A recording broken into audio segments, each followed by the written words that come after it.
Hey guys, we got another tackle tip coming. It's Rick from Fisherman's Landing Tackle Shops, the first week of October, and we got a little bit of a different one. We had some pretty heavy weather come through this week, so we're in a little bit of a transition time. We just came off of a very good week of fishing. We had a lot of yellowfin in the count, even better bluefin in the count, and a little mix of the grade of fish. It was good if you were, especially if you're on a trip a little bit longer. Those 2 and 3 day trips were able to kind of take advantage of both. We had very good numbers fishing with some big fish as well that was down to the south. We also had some good trophy big fish fishing out to the west, and there was some anchor fishing at some of the banks and upper islands to the west as well. So it was a good week of fishing. Got a little sidelined with a little bit of weather, but there were some good reports the last couple of days. Yesterday there was some fish back down to the south, some of that better grade 40 to 120 pound tuna. So we'll look forward to another good week of fishing. When we're in a scenario like this where we're kind of getting back on the bite again, in terms of gear that I'd be prepared for, I would have a little bit of everything. What's been the most of our fishing lately has been fly line, live bait, and a little bit lighter line. A lot of 25 and 30 pound tests. A little bit of fluorocarbon, always a good idea when it's scratchy fishing like that. You get into one of those really good rippers of yellowfin. Fluorocarbon is probably not necessary, but an inexpensive investment on a slow day, it might make a little bit of a difference. In terms of hooks, when it's good biting yellowfin, I'm still a big fan of an inexpensive J hook, whatever brand you prefer. Mustad's a great one. The Mustad 94 151 in like a size 2 to 1 would be a good call. Also, I'd make sure to have a little bit of a higher end circle hook. This is a number 2 Mutu, and it's probably been the most common hook lately. Gamakatsu and Mustad also make really good circle hooks, but having a small circle hook for the bluefin right now is a good call. I would also have a little bit of a bigger hook with a little bit of wind that we've been having lately. Sinker rig bluefin is not a bad way to go, so always having a sinker of the 6 to 10 ounce size and a slightly larger circle hook would be a good thing to be prepared for as well.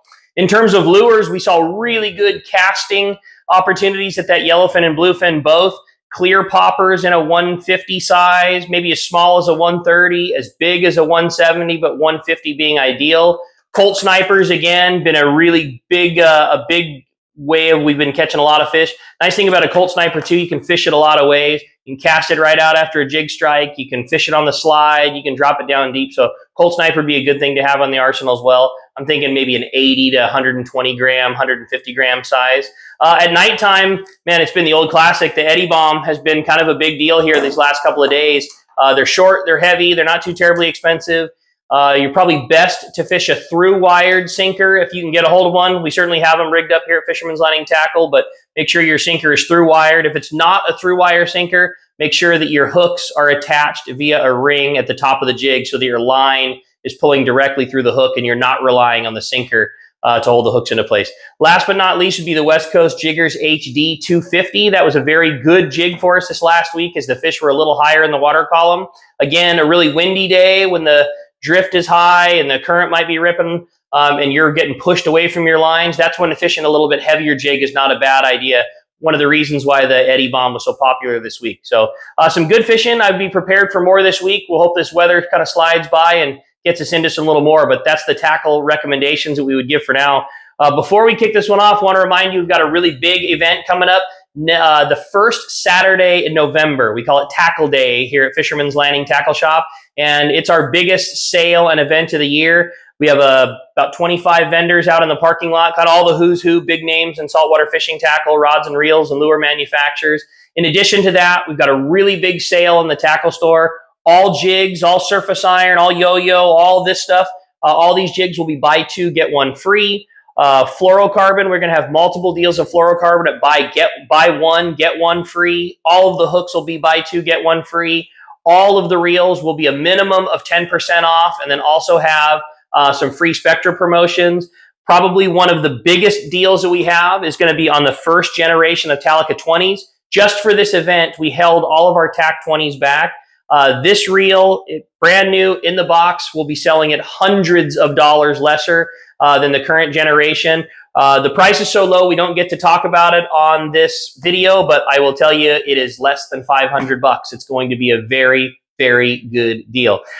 In addition to that, one of the most popular things that we have are the Fisherman's Landing mystery boxes. These always sell out right away. It's something that happens real quick. We sell 2 different mystery boxes, one for $100 and one for $50. The $50 box, you have no idea what is inside. What we guarantee you is that it has a minimum of $125 worth of good, usable, legit saltwater tackle. No BS sinker, gold, dipsy spoons or anything like that. It's very good saltwater tackle. The $100 box, we guarantee, has $250 with it. Think surface iron, think yo-yo jigs, think fluorocarbon, things like that. It's all good. We also sprinkle in a couple of 2-speed reels, might be a CalStar rod, might be a trip. So those are very popular items we do just for Tackle Day. We got big seminars. Captain Frank Lepresti is going to be doing a seminar. The team from Two Fish Jigs, Steve Carson from Penn. We got a lot of stuff, food, casting contest, the whole nine. It's going to be a great time. We hope you see you down here. It's Saturday, November the 1st at Tackle Days. And hey, let's knock on some wood for less wind and biting fish this week.